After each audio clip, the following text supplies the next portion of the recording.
Hello, everybody. This is Persuasion by Jane Austen, Chapter 5. On the morning appointed for Admiral and Mrs. Croft's seeing Kellynch Hall, Anne found it most natural to take her almost daily walk to Lady Russell's and keep out of the way till all was over, when she found it was most natural to be sorry that she had missed the opportunity of seeing them. This meeting of the two parties proved highly satisfactory, and decided the whole business at once. Each lady was previously well disposed for an agreement, and saw nothing, therefore, but good manners in the other.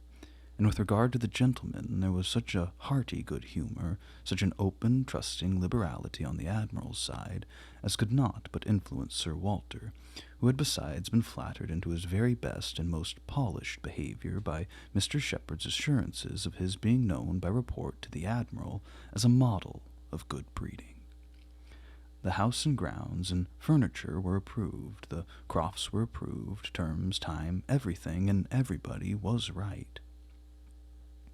And Mr. Shepherd's clerks were set to work, without there having been a single preliminary difference to modify of all that this indenture showeth.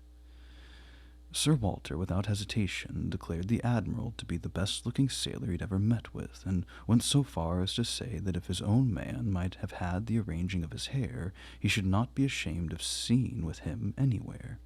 And the Admiral, with sympathetic cordiality, observed to his wife as they drove back through the park, "I thought we should soon come to a deal, my dear, in spite of what they told us at Taunton. The baronet will never set the Thames on fire, and there seems no harm in him." Reciprocal compliments, which would have been esteemed about equal. The Crofts were to have possession at Michaelmas, and as Sir Walter proposed removing to Bath in the course of the preceding month, there was no time to be lost in making every dependent arrangement. Lady Russell, convinced that Anne would not be allowed to be of any use or any importance in the choice of the house which they were going to secure, was very unwilling to have her hurried away so soon, and wanted to make it possible for her to stay behind, till she might convey her to Bath herself after Christmas, but having engagements of her own, which must take her from Kellynch for several weeks, she was unable to give the full invitation she wished, and Anne, though dreading the possible heats of September and all the white glare of Bath, and grieving to forego all the influence so sweet and so sad of the autumnal months in the country, did not think that, everything considered, she wished to remain. It would be most right and most wise, and therefore must involve least suffering, to go with the others. Something occurred, however, to give her a different duty. Mary, often a little unwell, and always thinking a great deal of her own complaints, and always in the habit of claiming Anne when anything was the matter, was indisposed, and foreseeing that she should not have a day's health all the autumn, entreated, or rather required her, for it was hardly entreaty, to come up to Uppercross Cottage and bear her company as long as she should want her, instead of going to Bath. "I cannot possibly do without Anne," was Mary's reasoning, and Elizabeth's reply was, "Then I'm sure Anne had better stay, for nobody want her in Bath." To be claimed as a good, though an improper style, is at least better than being rejected as no good at all, and Anne, glad to be thought of some use, glad to have anything marked out as a duty, and certainly not sorry to have the scene of it in the country, and her own dear country, readily agreed to stay. This invitation of Mary's removed all Lady Russell's difficulties, and it was consequently soon settled that Anne should not go to Bath till Lady Russell took her, and that all the intervening time should be divided between Uppercross Cottage and Kellynch Hall. So far, all was perfectly right, but Lady Russell was almost startled by the wrong of one part of the Kellynch Hall plan when it burst on her, which was Mrs. Clay's being engaged to go to Bath with Sir Walter and Elizabeth as a most important and valuable assistant to the latter in all the business before her. Lady Russell was extremely sorry that such a measure should have been resorted to at all, wondered, grieved, and feared, and the affront it contained to Anne, and Mrs. Clay's being of so much use, while Anne could be of none, was a very sore aggravation. Anne herself was become hardened to such affronts, but she felt the imprudence of the arrangement quite as keenly as Lady Russell, with a great deal of quiet observation, and a knowledge which she often wished less of her father's character. She was sensible that results the most serious to his family from the intimacy were more than possible. She did not imagine that her father had at present an idea of the kind. Mrs. Clay had freckles, and a projecting tooth, and a clumsy wrist, which he was continually making severe remarks upon in her absence. But she was young, and certainly altogether well-looking, and possessed in an acute mind and assiduous pleasing manners, infinitely more dangerous attractions than any merely personal might have been. Anne was so impressed by the degree of their danger that she could not excuse herself from trying to make it perceptible to her sister. She had little hope of success, but Elizabeth, who in the event of such a reverse would be so much more to be pitied than herself, should never, she thought, have reason to reproach her for giving no warning. She spoke, and seemed only to offend. Elizabeth could not conceive how such an absurd suspicion should occur to her, and indignantly answered for each party's perfectly knowing their situation.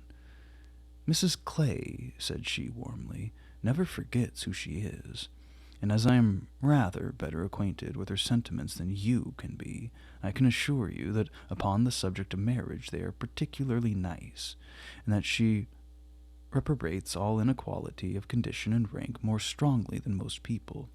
And as to my father, I really should not have thought that he, who has kept himself single so long for our sakes, need be suspected now. If Mrs. Clay were a very beautiful woman, I grant you it might be wrong to have her so much with me, not that anything in the world, I'm sure, would induce my father to make a degrading match, but he might be rendered unhappy. But poor Mrs. Clay, who, with all her merits, can never have been reckoned tolerably pretty. I really think poor Mrs. Clay may be staying here in perfect safety. One would imagine you had never heard my father speak of her personal misfortunes, though I know you must 50 times. That tooth of hers, and those freckles. Freckles do not disgust me so very much as they do him. I've known a face not materially disfigured by a few, but he abominates them. You must have heard him notice Mrs. Clay's freckles." "There's hardly any personal defect," replied Anne, "which an agreeable manner might not gradually reconcile one to." "I think very differently," answered Elizabeth shortly. "An agreeable manner may set off handsome features, but can never alter plain ones. However, at any rate, I have a great deal more at stake on this point than anybody else can have. I think it rather unnecessary in you to be advising me." Anne had done, glad that it was over, and not absolutely hopeless of doing good. Elizabeth, though resenting the suspicion, might yet be made observant by it. The last office of the 4-carriage horses was drawn to Sir Walter, Miss Elliot, and Mrs. Clay to Bath. The party drove off in very good spirits. Sir Walter prepared with condescending bows for all the afflicted tenantry and cottagers who might have had a hint to show themselves, and Anne walked up at the same time in a sort of desolate tranquillity to the lodge where she was to spend the first week. Her friend was not in better spirits than herself. Lady Russell felt this break-up of the family exceedingly. Their respectability was as dear to her as her own, and a daily intercourse had become precious by habit. It was painful to look upon the deserted grounds, and still worse to anticipate the new hands they were to fall into, and to escape the solitariness and the melancholy of so altered a village, and be out of the way when Admiral and Mrs. Croft first arrived. She determined to make her own absence from home begin when she must give up Anne. Accordingly, their removal was made together, and Anne was set down at Uppercross Cottage in the first stage of Lady Russell's journey. Uppercross was a moderate-sized village, which a few years back had been completely in the old English style, containing only 2 houses superior in appearance to those of the yeomen and labourers. The mansion of the squire, with its high walls, great gates, and old trees, substantial and unmodernized, and the compact, tight parsonage, enclosed in its own neat garden, with a vine and a pear tree trained round its casements, but upon the marriage of the young squire, it had received the improvement of a farmhouse, elevated into a cottage for his residence, and Uppercross Cottage, with its veranda, French windows, and other prettinesses, was quite as likely to catch the traveller's eye as the more consistent and considerable aspect and premises of the great house, about a quarter of a mile further on. Here Anne was often been staying. She knew the ways of Uppercross as well as those of Kellynch. The two families were so continually meeting, so much in the habit of running in and out of each other's house at all hours, that it was rather a surprise to her to find Mary alone. But being alone, her being unwell and out of spirits, was almost a matter of course. Though better endowed than the elder sister, Mary had not Anne's understanding or temper. While well or happy and properly attended to, she had great humor and excellent spirits. But any indisposition sunk her completely, and she had no resources for solitude, and inheriting a considerable share of the Elliot self-importance, was very prone to add to every other distress that of fancying herself neglected and ill-used. In person she was inferior to both sisters, and had, even in her bloom, only reached the dignity of being a fine girl. She was now lying on a faded sofa of the pretty little drawing-room, the once elegant furniture of which had been gradually growing shabby, under the influence of 4 summers and 2 children, and, on Anne's appearing, greeted her with, "So you're come at last. I began to think I should never see you. I'm so ill I can hardly speak. I've not seen a creature the whole morning." "Well, I'm sorry to find you unwell," replied Anne. "You sent me such a good account of yourself on Thursday." "Yes, I made the best of it, I always do, but I was very far from well at the time, and I do not think I ever so ill in my life as I have been all this morning, very unfit to be left alone, I'm sure. Suppose I were to be seized of a sudden in some dreadful way, and not able to ring the bell. So Lady Russell would not get out. I do not think she has been in this house 3 times this summer." Anne said what was proper, and inquired after her husband. "Oh, Charles is out shooting. I haven't seen him since 7 o'clock. He would go, though I told him how ill I was. He said he should not stay out long, but he's never come back, and now it's almost 1. I assure you I've not seen a soul this whole long morning." "You've had your little boys with you?" "Yes, as long as I could bear their noise, but they're so unmanageable that they do me more harm than good. Little Charles does not mind a word I say, and Walter's growing quite as bad." "Well, you will soon be better now," replied Anne cheerfully. "You know I always cure you when I come. How are your neighbors at the great house?" "I can give you no account of them. I've not seen one of them today, except Mr. Musgrove, who just stopped and spoke through the window, but without getting off his horse. And though I told him how ill I was, not one of them have been near me. It did not happen to suit the Miss Musgroves, I suppose, as they never put themselves out of their way. You will see them yet, perhaps, before the morning is gone. It is early.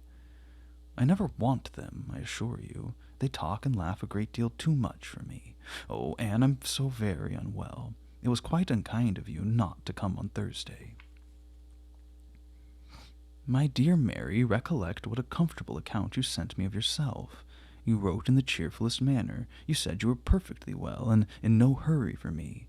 And that being the case, you must be aware that my wish would be to remain with Lady Russell to the last, and besides what I felt on her account, I've really been so busy, I've had so much to do, that I could not conveniently have left Kellynch sooner."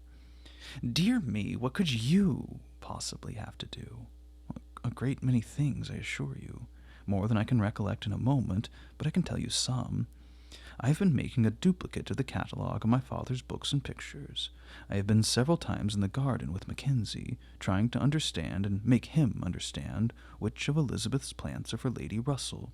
I've had all my own little concerns to arrange, books and music to divide, and all my trunks to repack. From not having understood in time what was intended as to the wagons, and one thing I have had to do, Mary, of a more trying nature, going to almost every house in the parish as a sort of take-leave. I was told that they wished it, but all these things took up a great deal of time. Oh, well, and after a moment's pause, but you never asked me one word about our dinner at the pools yesterday. Did you go, then? I have made no inquiries because I concluded that you must have been obliged to give up the party. Oh, yes, I went very well yesterday. Nothing at all the matter with me till this morning. It would have been strange if I had not gone.